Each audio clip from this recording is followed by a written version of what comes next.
Now, welcome back, students. Let's discuss new topic, exceptions to Lewis octet rule. Last video में हमने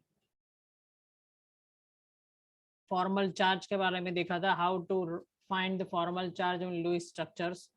अब exceptions of Lewis octet rule देखते हैं. वैसे हम जानते हैं कि लुईस ने ऑक्टेट रूल दिया था कि भाई इलेक्ट्रॉन को स्टेबिलिटी के लिए 8 और 2 इलेक्ट्रॉन्स चाहिए, बट सम हमारे पास कुछ एक्सेप्शन ऐसे हैं जिनके अंदर 8 इलेक्ट्रॉन्स नहीं होते हैं, फिर भी वो स्टेबल होते हैं. उनके रीजन धीरे धीरे आगे हम चैप्टर में पढ़ेंगे. रेजोनेंस स्ट्रक्चर है, लेटाइस एनर्जी, ऐसे बहुत सारे रीजन होते हैं. ठीक है, पर अभी उनका लिस्ट बना लेते हैं हम कि कौन कौन से रीजन और कौन कौन से डेफिशिएंसी, कौन कौन से एक्सेप्शनल केसेस हैं.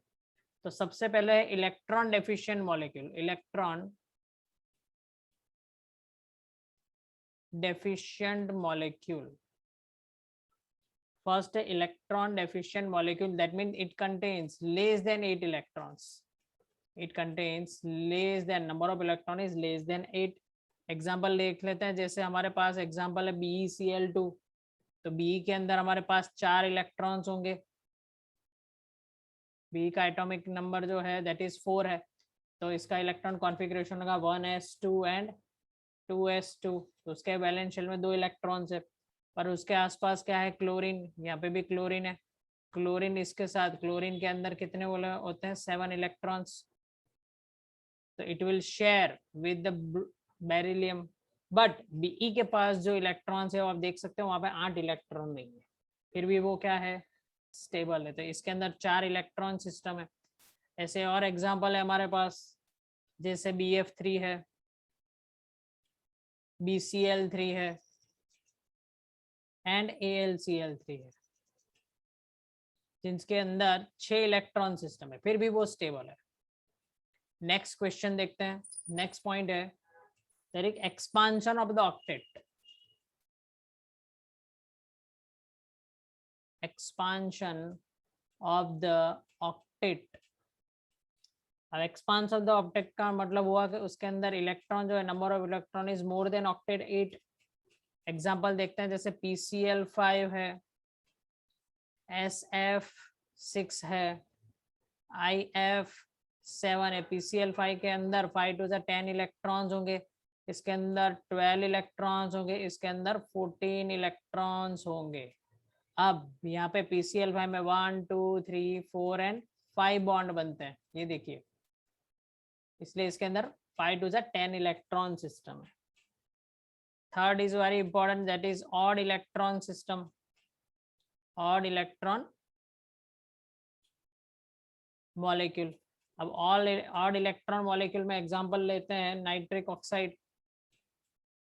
NO का एग्जांपल लेते हैं.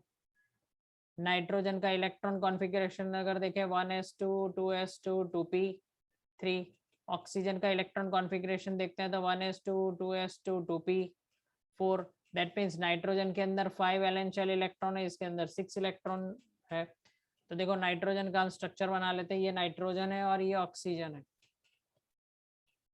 नाइट्रोजन के पास it requires 3 electrons to complete the octet. ठीक है, बट यहाँ पे देखो ये नाइट्रोजन के 5 इलेक्ट्रॉन्स हम बता देते हैं.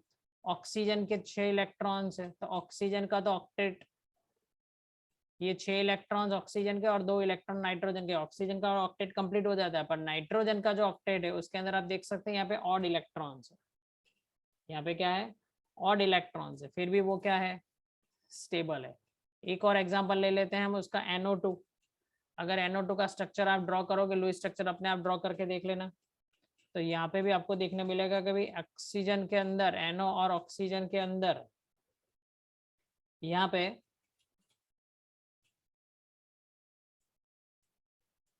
ठीक है, यहाँ पे आप देखोगे तो एक इलेक्ट्रॉन और बाकी का क्या है? एक इलेक्ट्रॉन डेफिशिएंट है, that means it is positively charge. तो this is what odd electron system, फिर भी वो क्या है? स्टेबल है.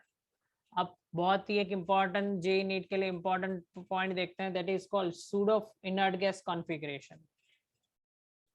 That is pseudo inert gas configuration. Pseudo inert gas configuration.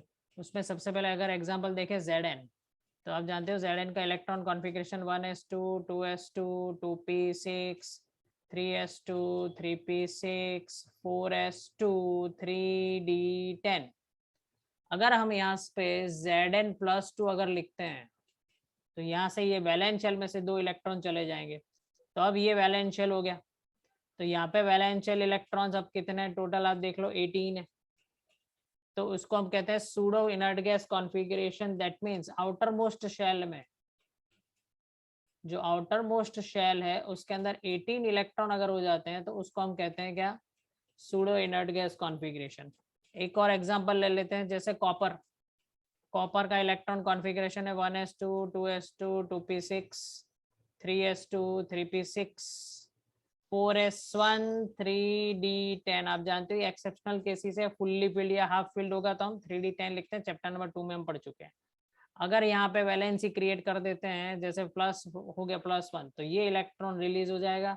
अब वैलेंस शेल में देखते हैं, ये valence shell third valence shell हो जाएगा, तो टोटल नंबर ऑफ इलेक्ट्रॉन्स कितने हो गए 18। तो this is called pseudo inert gas configuration. तो ये exceptional cases violation of octet rule है, जिसमें ऑक्टेट रूल फॉलो नहीं होता है, फिर भी मॉलिक्यूल्स क्या है, स्टेबल है। अब ये लुईस थियरी, उसके ड्रॉबैक भी देख लेते हैं। ड्रॉबैक्स, छोटा सा पॉइंट है, ड्रॉबैक ऑफ लुईस थियरी।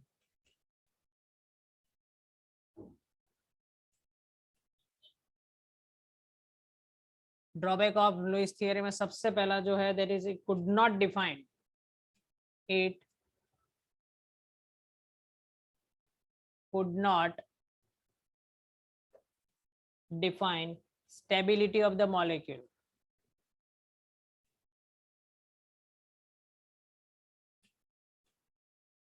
जैसे अभी हमने देखा कि ऑड इलेक्ट्रॉन सिस्टम है फिर भी वो स्टेबल है, 8 इलेक्ट्रॉन नहीं होते हैं फिर भी वो स्टेबल है, तो ऐसा क्यों? It could not explain stability of the molecule. Next है, it could not define shape of the molecule.